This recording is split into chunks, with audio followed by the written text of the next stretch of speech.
Welcome to the jungle, and thank you for joining. I'll be your host, Gringo Curt. I'll start this new series by first saying, like so many of you out there, I'm a history buff.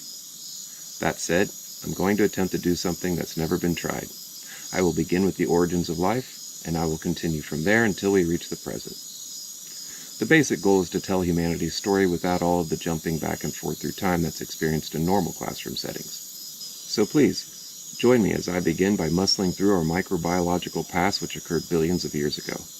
We'll continue through the great extinction periods, the evolution of plants, fungus, fish, amphibians, reptiles, and mammals, because understanding all of these moments in time will better set the stage for the history that comes after, and eventually, down the line, how things came to be as they presently are. And please, use the comments section below to discuss and question each episode's content. As previously stated, during the earliest portion of our timeline, our ancestors were microscopic. Because the microscopic world is less familiar to the average viewer, this will be one of our most technically complicated episodes. I mean, we'll do our best to make things as simple and as understandable as humanly possible, but your help is valuable. Please share your knowledge, folks. We are constantly striving for better ways to present material and foster deeper understandings. So if you have any useful criticisms, please let us know about them. Together we can enhance our knowledge and explore the fascinating story that is our history. So now, please push pause, grab a drink, maybe a snack. Let's get prepared to immerse ourselves into the nature of reality.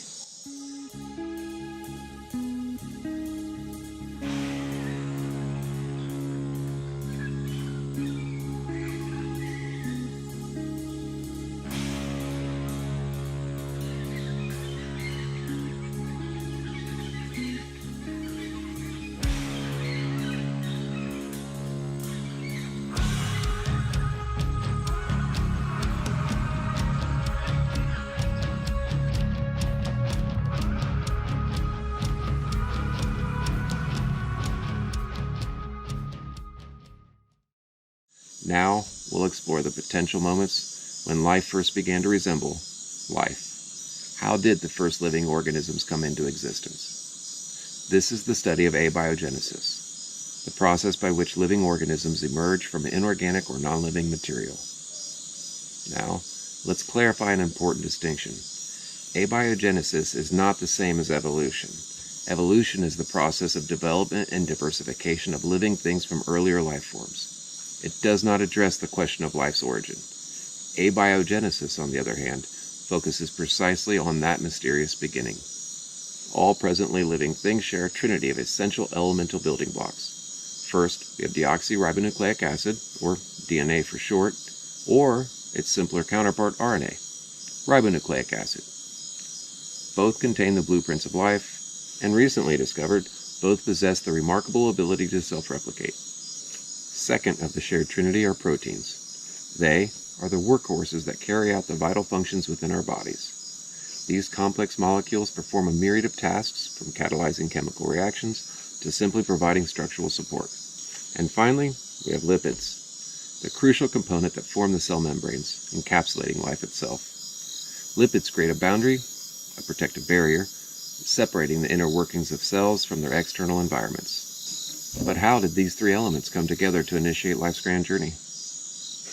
Before the existence of plants, animals, and even bacteria, the primordial soup held the key. In this soup, the trinity of nucleic acids, proteins, and lipids had to coexist, intertwine, and interact for life to emerge. Some scientists argue that the most crucial component of this trinity is the lipid membrane, the protective wall that encloses the cell.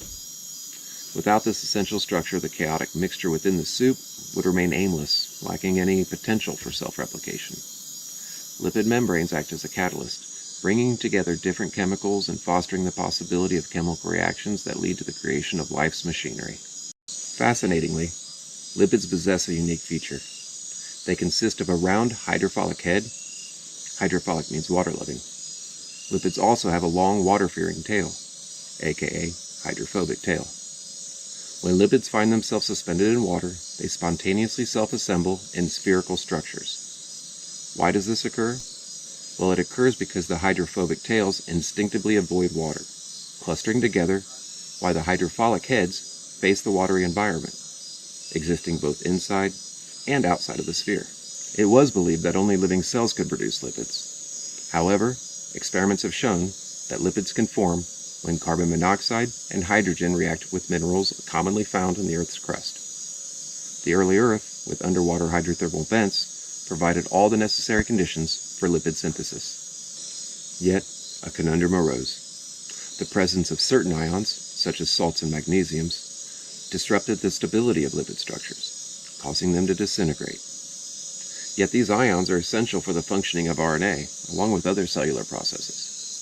Since the early Earth was believed to have had salty oceans, this posed a significant obstacle to the lipid theory of abiogenesis. Then, in 2019, researchers at the University of Washington made a discovery.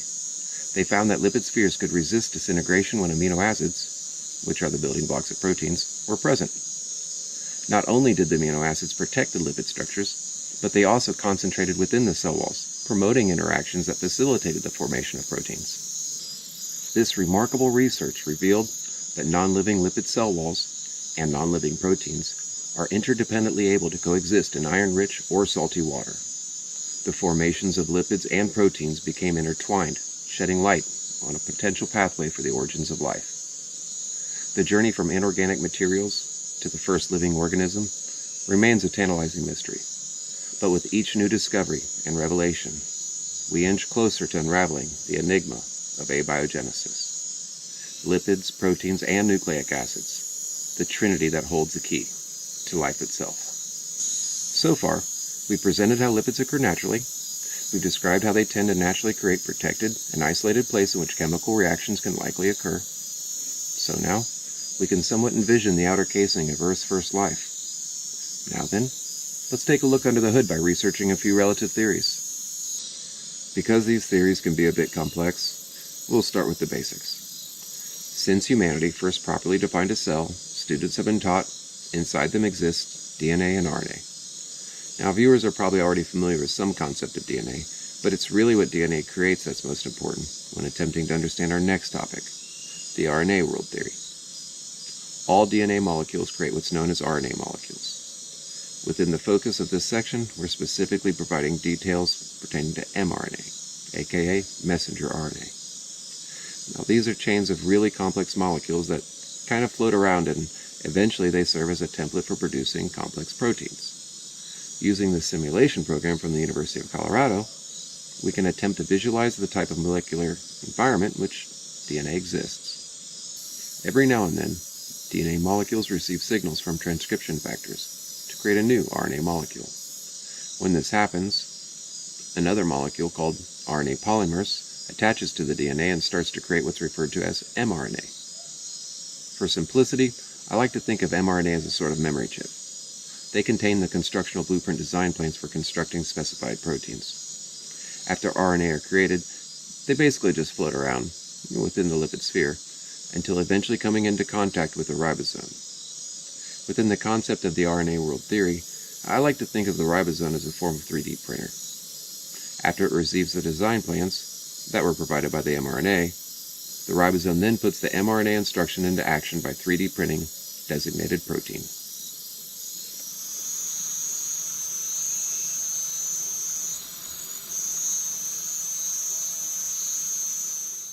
Proteins are complex three-dimensional shapes, created in infinite combinations of 20 amino acids that power cells and organisms. In other words, they're really necessary for life to exist. So, if RNA is necessary because it contains the instructions to produce life's necessary proteins, then logically, isn't DNA necessary because it creates the seemingly necessary RNA?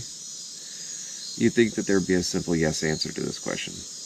But then again, the answer is in the title of the theory, which suggests that the actual answer is no. Anyway, recent scientific experiments are proving that RNA is more amazing than what scholars first predicted.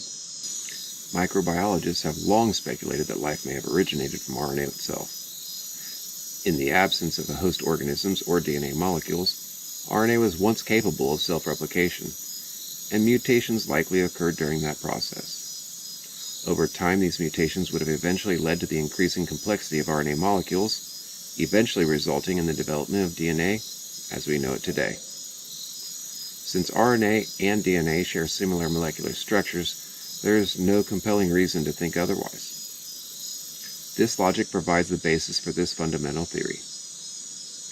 And it's also intriguing to note that fragments of both RNA and DNA have been discovered in various meteorites and also in locations throughout the galaxy. These findings suggest the possibility of similar replication processes occurring elsewhere beyond Earth. While some details are still missing, current evidence supports the idea that such replication processes could even be more common on a galactic scale. The RNA World Theory presents a plausible explanation for the origins of life on Earth, even without the absolute requirement of DNA. The existence of RNA and DNA in various extraterrestrial locations further reinforces the idea of widespread replication processes. Although some details still remain to be uncovered, the scientifically available clues seem to consistently fit in the alignment of this theory. In our present natural world, intriguingly supportive clues are also observed in the form of double-stranded RNA molecules. Further exploration and research could potentially place these molecules in an evolutionary trajectory that connects RNA to DNA. If successful, this would offer a more comprehensive understanding by filling in the presently missing gaps of the intermediate steps that likely involve the transformation of RNA into DNA during its evolution. Furthermore, the ribosome, which I previously referred to as a 3D printer, it primarily consists of RNA materials. This suggests that ribosomes, along with RNA strands, could potentially generate sufficient functionality to form sickle cell. This possibility emphasizes the significant role of RNA in early cellular processes. Building upon these concepts, let us now delve into some of the more notable experiments that have contributed to the development and validation of the RNA World Theory. Dr. Sol Spiegelman, a molecular biologist, conducted a renowned experiment back in the 60s. His experiment contributed significantly to the understanding of DNA techniques. Using RNA, he created what became known as the Spiegelman's monster.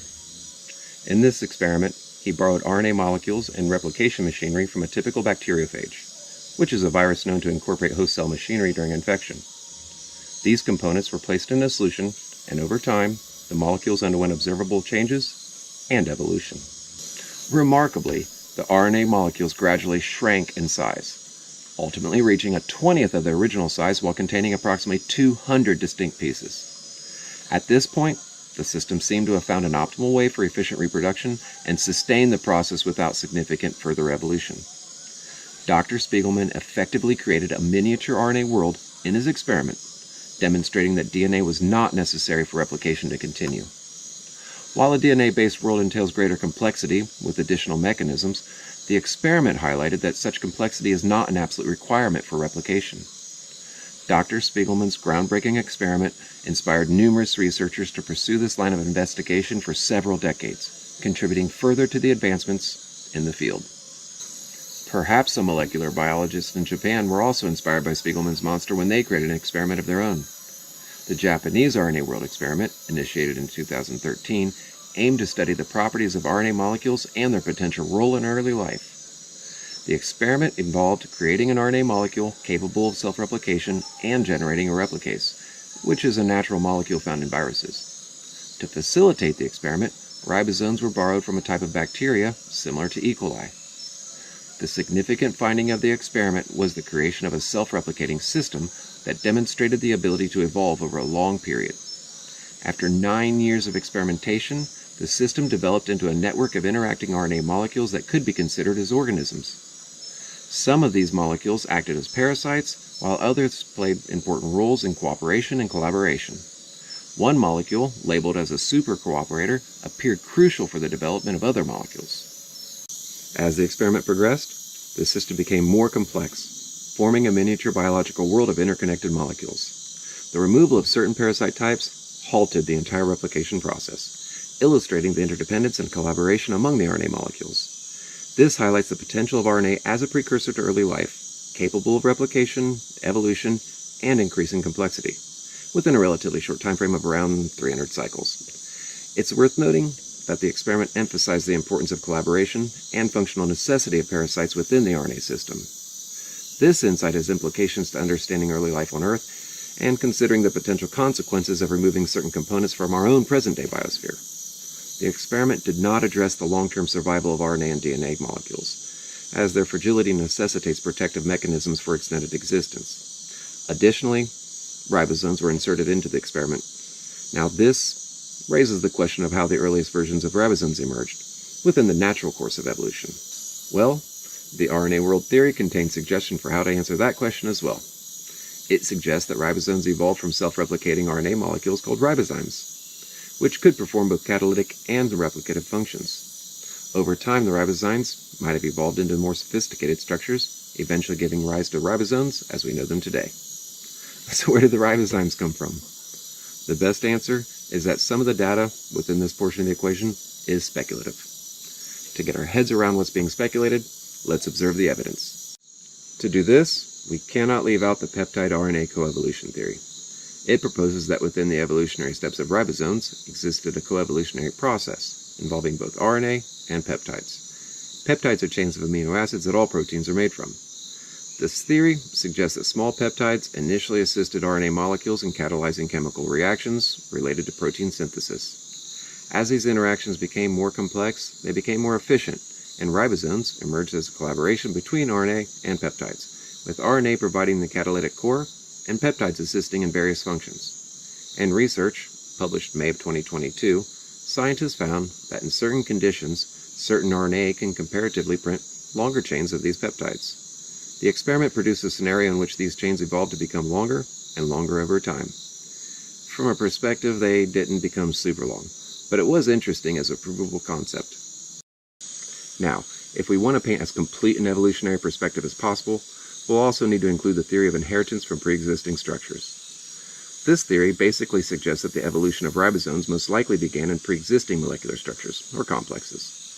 These structures could have initially evolved to perform functions that may have become obsolete after merging with other foreign molecular structures. Within new and different environments, these seemingly useless structures began evolving different functions in order to become productively functional within the systemics of their new environment.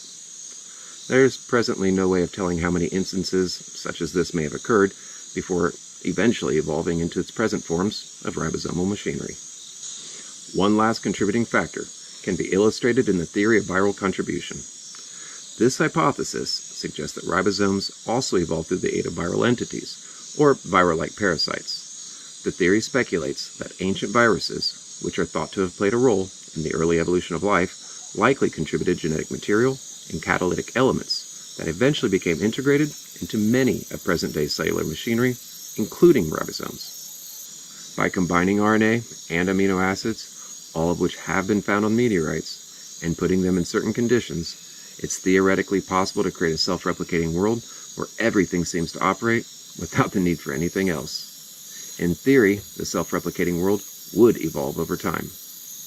As scientists probe the gaps within their theories, it seems to be becoming more and more likely that this is how life got started on our planet.